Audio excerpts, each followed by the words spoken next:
We talk with a lot of engineers as part of our job, and one of the conversation that always pops up is how did we get into software and how did we get into AWS? So this is going to be a very personal episode where we share our stories about how did we end up in the place where we are today. And hopefully you will find that interesting. And today maybe we'll share something that could be useful for your career as well. My name is Luciano, and today I'm joined by Eoin for another episode of AWS Bytes podcast.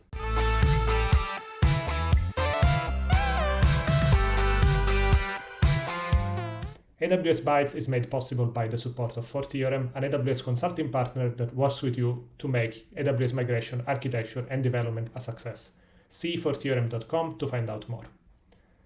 Okay, Eoin, why don't you go first and tell us the story of how did you get into software and how did you get into AWS? Okay, well, how I got into software, I suppose I was luckily in that kind of generation and back in that time when kind of cheap home computers were becoming possible, really on a wide scale.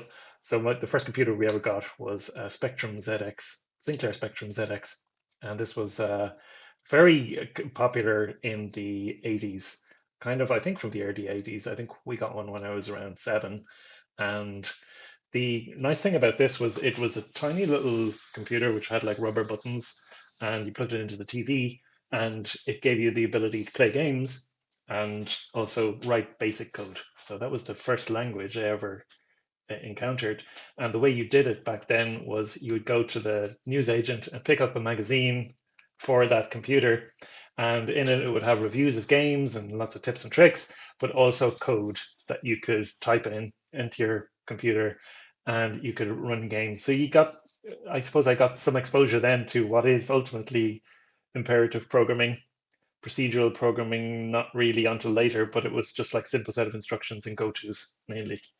And I didn't know most of that time what most of the code meant, to be honest, but it was certainly interesting enough for me to keep going with it. And we would then save the code you'd written onto a cassette. So it was actually an audio cassette, and the Spectrum connected with audio cables, so it would convert the code to an analog signal, and you could actually hear your code being saved to the tape, and then you could play it back. Like you could actually play this back in your stereo if you wanted. If you really wanted to hurt your ears. And it wasn't until a good few years later, like I had a Commodore after that, and much later, when I was a teenager, we got a PC. I think it was like a 386. So these first computers, I think the Spectrum had 128K of RAM, and then going into computers, things started to increase pretty quickly then as they had the exponential growth and Moore's law took off and processing power and everything increased. So I was always into computers, and it was pretty obvious that I wanted to study it. It was really the one thing. So I was lucky enough to be able to study computer science for an undergraduate degree in Ireland. At that time, the government had just announced that they'd pay fees for college students, so it was possible for everybody if you had good enough results, to get in. And computer science wasn't the top of everybody's list, so the entry requirements are pretty easy as well. But my computer science degree was kind of interesting because it was very broad, like hardware, software, algorithms, but also some of the kind of business side as well. So it was kind of interesting. Although it's very abstract until you actually start working in it. So I was able to get some summer jobs in college building websites and that kind of thing. And then once I finished college, I started working in like telecoms, doing Java applications and early distributed applications like Corba systems and that kind of thing. Every job I worked in for a couple of years, but the nice thing about the software industry is that you can move around different industries. Your software skills are always transferable, but you get to pick up on new domains. So I was able to work in investment banking and in kind of service ticketing systems, and also worked in digital TV for a long time, which was really interesting, building kind of like Netflix type applications. And that kind of most of my career has still been kind of in building and deploying services onto servers, right? On premises, in a data center, running on bare bones instances. Then things moved quickly into virtual machines. And then I suppose it wasn't like really early adopter into AWS. I do have an account from when AWS first launched, and I have like a 20-year-old API access key that's inactive, but it's still there just for like it's like a museum piece now. When AWS first started to emerge, I don't tend to jump into new technologies very quickly. I like to see how other people get on with them first and experience some of the pain before I adopt them. But it became clear pretty quickly that AWS is going to be big. I remember we were talking in a recent episode about AWS Summit in London. I think I was at one of the first ones in London when it was basically just in one room in a hotel. And, there was a couple of hundred people there. And that was, I suppose, when I really saw how big AWS was going to be. And then in my subsequent jobs, I started to do more and more. And with it, like a lot of people, it was EC2, S3, SQS, a lot of stuff in the console at first, and maybe a bit of CloudFront, that kind of thing. Gradually kind of increased my use of AWS over time, and then using containers, and then ECS. And I suppose it's really only at fourTheorem that things have really accelerated in terms of AWS adoption. And I think that's all down to I had a startup, my own startup, which I was running solo before fourTheorem. And I was then building a lot of product myself and kind of seeing how business works a lot more and trying to build things quickly. And that's when I started to use things like serverless and Lambda. So that's like 2016, really. So it wasn't one of the first adopters of serverless, but it was early enough, I suppose. And I saw what a difference it could make if you really started to use these managed services and how quickly you could do stuff. And that was kind of the philosophy we started with in fourTheorem as well, and always trying to make things easier for everybody. And I think that's more or less in summary my journey to AWS. Have I missed anything? That's pretty good. Lots of stuff I didn't know about you, so I'm glad Oh yeah. you shared Okay. this. So So that's pretty good. you have to tell me now. What is your secret backstory? What are the pieces I don't know? I think I know some of it. Yeah, I don't know if it's too secret, but happy to share it anyway. So I started with my first computer when I was, I think, about 12 years old. And I was always fascinated by computers, but just even when I was even younger than that, because I had people in my family working with computers and I always thought they were a bit of a magic thing. And I knew eventually I would want to work with one as well. And at some point, I think when I was 12, I got lucky that my father he owned like a kind of a warehouse business. And that business was basically went bad. They were dismissing everything. And as a result of that, I got a very old i386, I think it was, which just landed on my desk. And that was the computer that they used to kind of track the inventory of this place.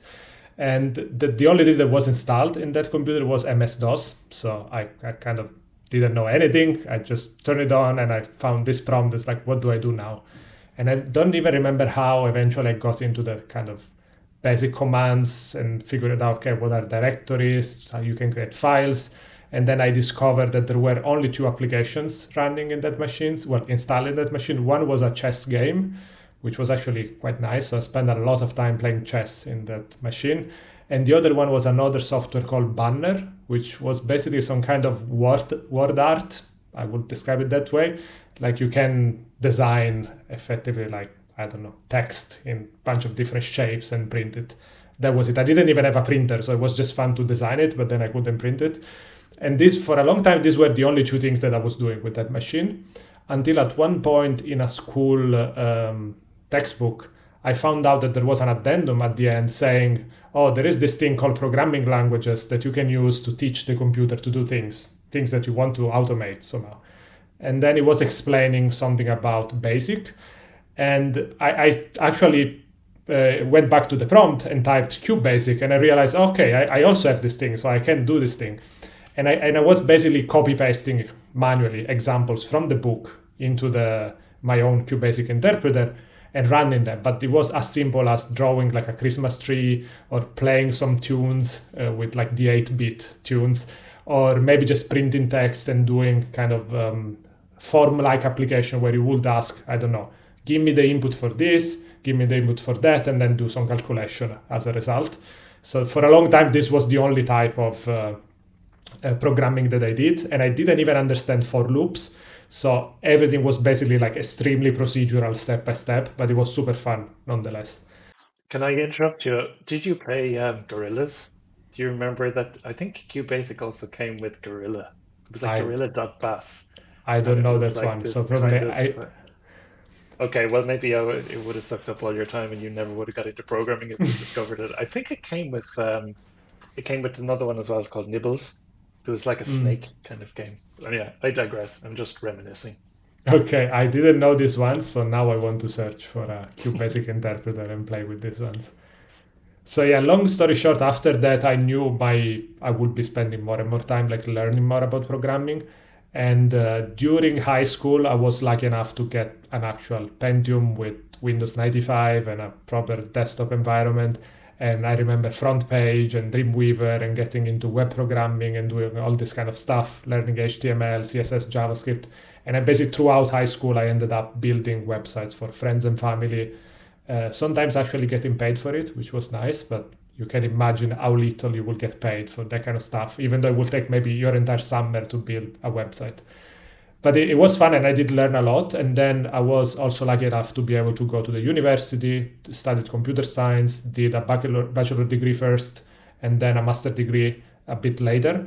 And also through that time, I did some work experience, actually working for a couple of companies, doing kind of my own startup.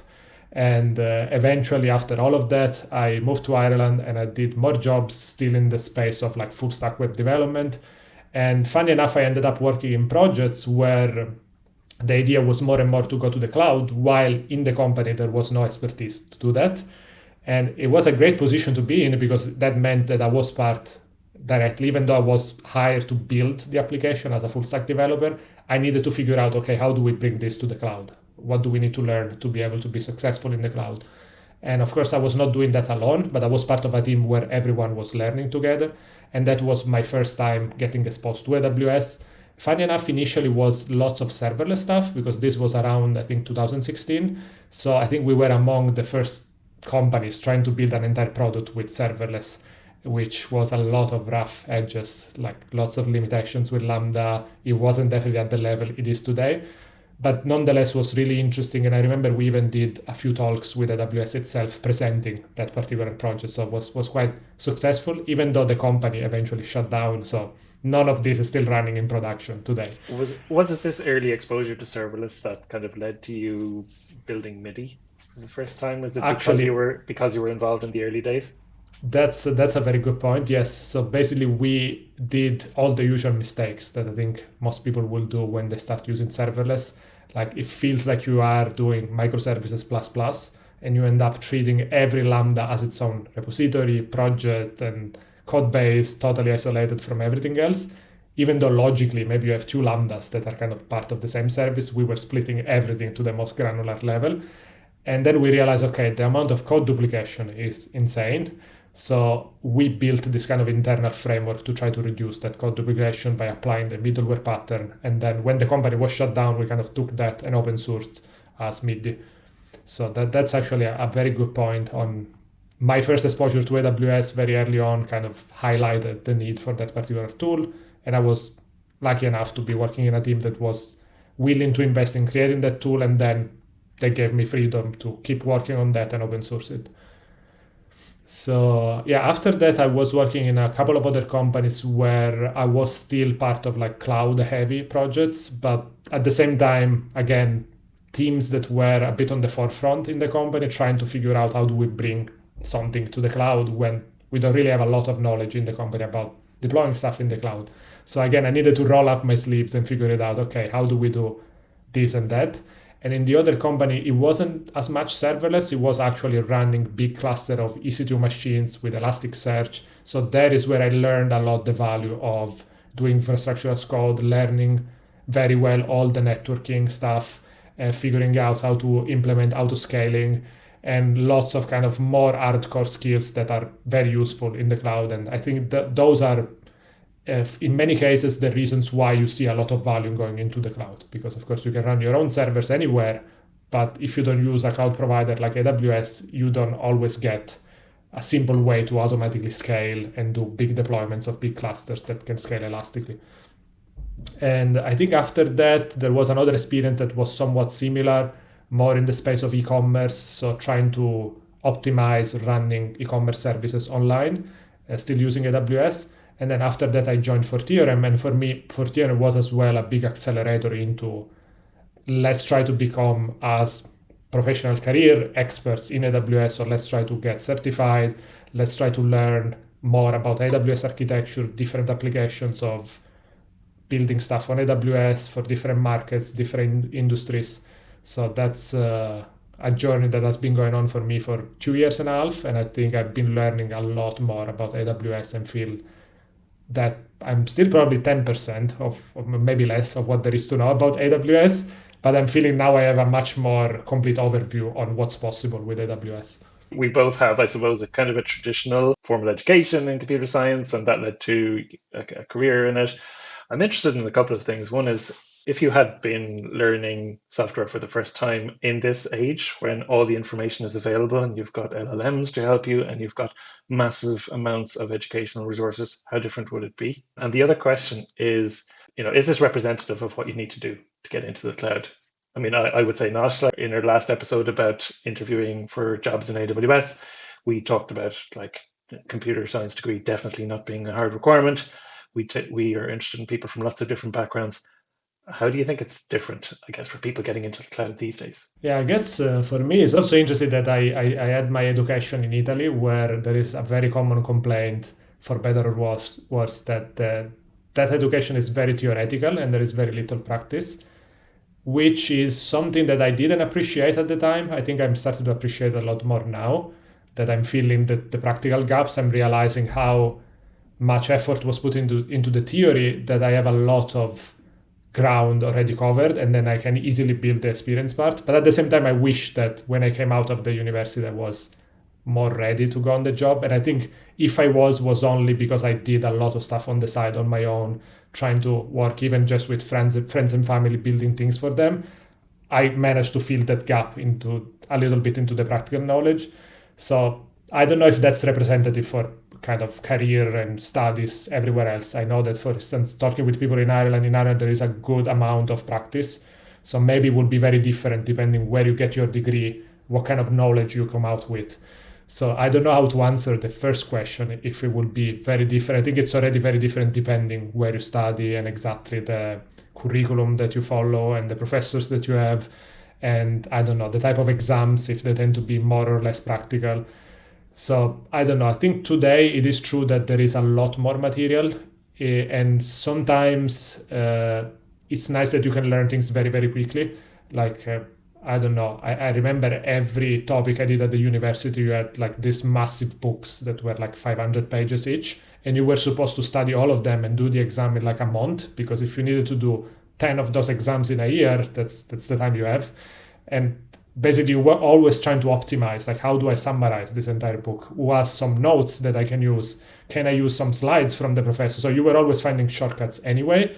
I think today it's just going to be easier to find those shortcuts and try to optimize for effectively the time that you have. Like, you cannot possibly read, understand and memorize 500 pages of technical content in a month for every single subject that you have to do at the university. If you were 12 years old, again, I often ask this question myself, and we had access to everything that internet is today and the devices that we have today, would you use the opportunity at that age to absorb a lot of knowledge and to really accelerate your learning around programming and technology, or would you blow it all on TikTok and online gaming?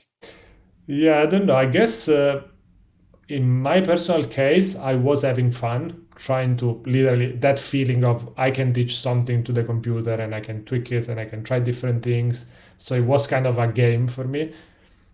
So I think that gamification part was very fundamental for me to pave that path into computer science.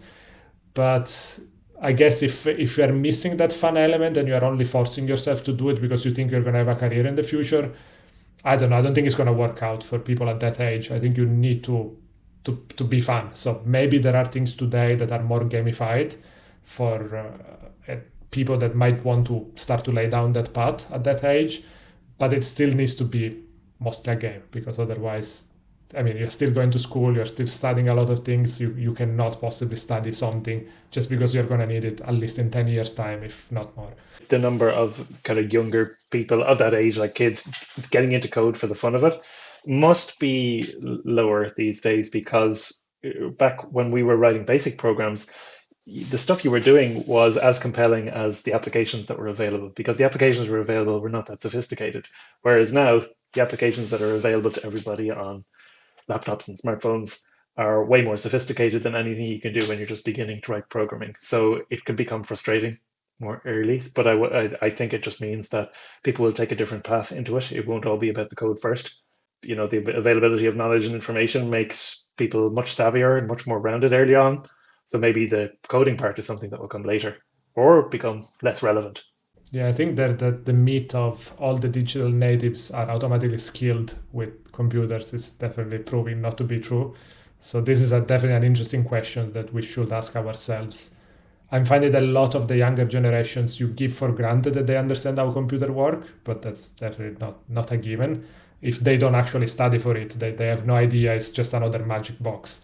So maybe that's another interesting element of the education system where there is more that can be done, at least to try to give some of the basic knowledge on how to use a computer, understanding how it works and what's possible with it, even though you might not want to pursue a technology or computer science type of career. Yeah, I think at least it's good to see that now instead, I guess schools are adding, programming skills or IT skills into secondary school curricula and now into also primary schools. So from a very young age, I think this is going to take time to develop, but it does give hope that we'll have new generations of developers coming in with just a different path to it, but just a new perspective that'll ultimately improve things for everyone. Okay, so I think that was a very good conversation on, I don't know, at least discover a bit more about ourselves. I hope that was also interesting for people listening.